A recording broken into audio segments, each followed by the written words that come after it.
Видеоға лайк басып, подписаться деген кнопканы басып, жанындағы қоңыраушаны баса кетіңіздер. Ақырғы жаңалықтар сіздер менен.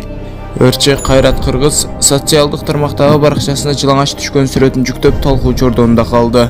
Өртчі мырза көлдө түшкөн сүрөтүнүн алдына 1 январ болгон күнү эле көлдү сагына беремин да, жай батыраак келсе экен деп сүрөттөрдү карай берем деп билдирүү жазган.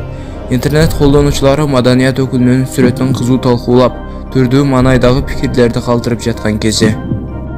Бишкекте түн ичинде Манас-Москва көчөлөрүнүн кесилишинде катталган жол кырсыгынан 5 адам жабыркады.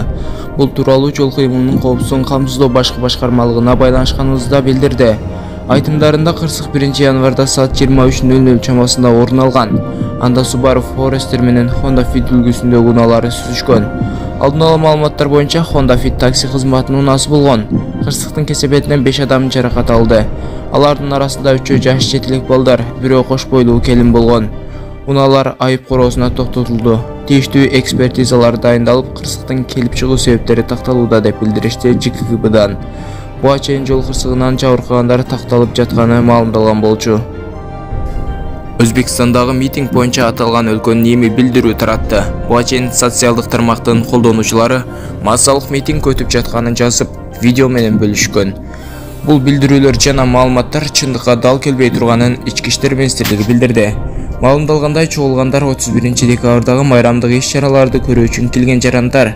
Майрамдан кийин алар үйлөрүнө тарап кетишти деп айтылат маалыматта.